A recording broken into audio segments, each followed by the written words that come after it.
Welcome to another episode of Fashion Doll Flashback. In this format, I'm going to be taking a look at obscure moments in doll history. Today, we're going to be taking a deep dive into the weird and wonderful world of toddler fashion dolls.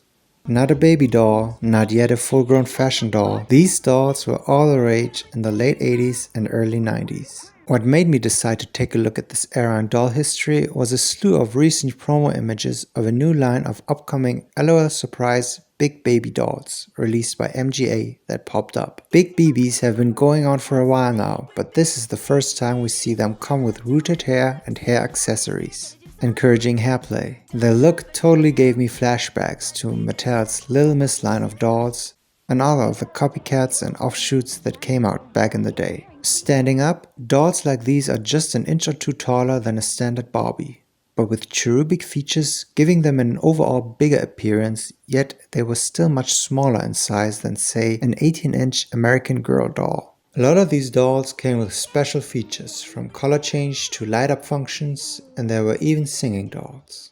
What I'm gonna be concentrating on are dolls that are approximately 13 inches in height, give or take an inch or two, have hard plastic shell bodies and no soft plush ones, have the classic 5 points of articulation, wear removable clothing for mix and match options, and come with rooted hair instead of wig caps, as these are all features commonly found in classic fashion dolls, and other dolls would else fall under the category of a baby doll. I'm also not able to cover each and every single one of these types of dolls that were released, so I'd love to hear from you. If I missed out on a special one in particular, let me know in the comments down below. I'm also going to be solely taking a look at toddler-sized fashion dolls from the late 80s to mid 90s, as I feel like this was the era when the popularity of those truly exploded, but also quickly came to a screeching halt when tragedy struck in 1996. And a public discourse on the topic of the objectification of children was started that resulted in declining popularity and plummeting sales of dolls like these. 1988 saw the release of PJ Sparkles, conceived by Mattel. PJ came with sparkling red strobing lights that would start up whenever the child that played with her would squeeze her tight. She also came with a cute party dress that would transform into a nightgown when you pulled her skirt down, making her ready for the bedtime. PJ was a huge success. Dolls of her were still produced very well into the early 90s, and she even got her own animated series. After PJ's discontinuation, Forever Young picked up the license and released the doll in 2004. 2009 saw a final reboot of PJ's put out by Sizzle Toys, who not only released the large doll, but also several smaller Polly Pocket-sized playsets with PJ. It wasn't until 1989, the year that Mattel's Lil Miss franchise saw the light of day, that things started to really heat up. 1989 saw the release of Lil Miss Make-Up, big on the color change gimmick, putting cold water on her eyelids, lips and cheeks, would then go on to reveal eyeshadow, blush and lipstick. Sprinkling cold water on her fingers and ears would reveal nail polish and earrings. Lil Miss Dress Up came out the same year and would transfer the color change gimmick to wardrobe and hair. Now you could change your clothes color with markers filled with cold or warm water. Lil Miss Dress Up also had a strand of hair that would change accordingly. The doll came with different templates to scribble different shapes onto her vest and skirt.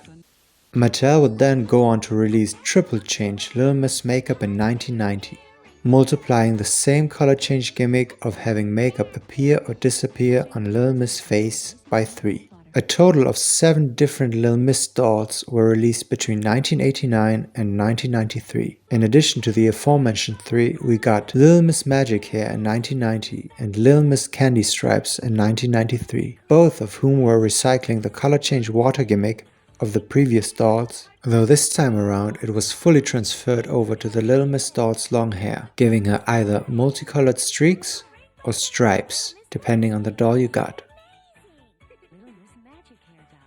Lil Miss Singing Mermaid in 1991, retailing for $29.99, a hefty price tag for the time, came with a color change tail as well as a singing feature that would start with a button press to her belly. Even though commercials showed the doll to roam around freely underwater, you weren't actually supposed to fully submerge the doll, as it would destroy the speaker on top of the mermaid's head located inside a crown. A classic toy of the 90s and the most successful release in the Lil Miss line, rip-offs and clones of Lil Miss singing Mermaid are still in production to this day.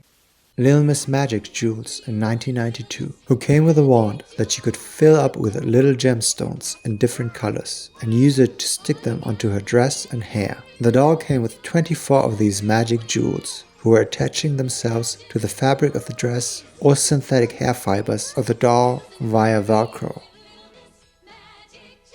As well as a spin-off line of smaller sized wee Lil Miss fashion packs, and a makeup studio with hair accessories, doubling both as tools to style your doll's hair and a Lil Miss vanity when put together. Mattel's biggest rival at the time, Hasbro, released their very own take on the Lil Miss Make-Up formula in 1993 with Makeup Beauty. Instead of having Makeup Beauty's face and hair react to cold and hot water and have colors appear or disappear, Makeup Beauty came with a set of 8 crayons, 4 makeup containers, and a makeup tray skirt that could fit around Makeup Beauty's waist. Hasbro was already testing waters a year prior to Makeup Beauty with the release of Starla in 1992. Even though their first foray in the Toddler Fashion Dolls segment could be considered 1989's My Beautiful Doll line, but those were dressed in more traditional Victorian-era attire and were as tall as American Girl dolls. Starla was an electronic doll, attached shorter at around 15 inches, with long crimped hair and tinsel in her bangs, dressed in a modern-day party outfit. Starla came with a microphone accessory attached to her hand via a cord to a bigger microphone that could be used to sing into, which ended up in Starla moving her lips and singing along with you in her own voice. 1994 saw the release of Hasbro's Twist and Style Tiffany. What was refreshing at the time to see was the fact that Tiffany's marketing finally put equal emphasis on the black doll. Whereas previous doll lines like Lil Miss were guilty of sweeping the black doll under the rug in commercial advertisements, despite there always being a release of one alongside the white version. In 1996, Hasbro released Chloe Charms. Chloe came with 45 sparkling silver charms inside of a plastic crown on top of a head. Each time you turned the crown, a charm would come out that could be both attached to Chloe's skirt, bracelet, earrings or hair, or could be used on yourself. The doll also came with a key that would open a locket on Chloe's heart, as well as 3 jewelry hooks, a ribbon and a comb. Of course, it wasn't just Mattel and Hasbro who wanted to claim a piece of that pie. Other toy companies jumped on the bandwagon as well. Surprise Hat Susie was Tyco's biggest doll release of 1995. With an emphasis on hairplay similar to Twist and Style Tiffany, Susie's head doubled as a purse to carry her brush, ribbon curler, as well as the rest of all her hairplay accessories. Released in early spring of that year and retailing for $20, adjusted for inflation, Susie would cost $35 today. Susie ate up a healthy chunk of both the allocated marketing and production budget Tyco had at their disposal, but failed to meet expectations. 1997 was the year when sales took a sharp decline. The disappearance and murder of Jon Benet Ramsey during Christmas of 1996 shed a light on the inappropriate nature of child beauty pageants. It sparked a discourse on whether or not it was appropriate to confront young children with toys like Lil Miss Make-Up or Makeup Beauty. This led to toy makers putting a big question mark on whether releasing toddler dolls caked in makeup and nail polish, wearing frilly dresses, was all that smart of a business decision to make.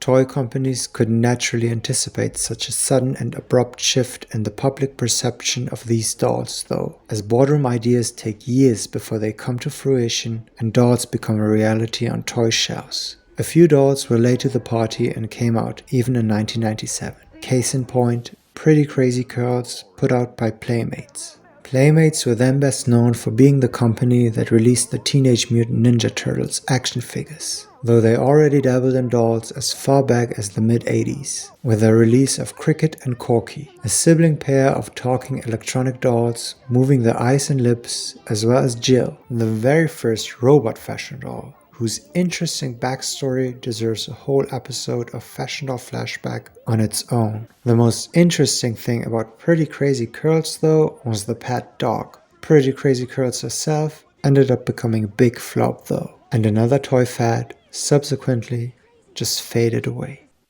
I hope you enjoyed watching this video. If you did, please leave a like, subscribe to my channel if you haven't done so already. I'll be uploading a video related to fashion dolls past, present and future every week. You can also watch a previous episode of Fashion Doll Flashback, one where I'm examining Barbie's complicated relationship with her own body image. Or you could watch my Fashion Doll Flashback playlist, where I compiled all episodes I previously released. I hope you're having a great rest of your day, and hopefully we'll be catching each other in my next video. Bye for now.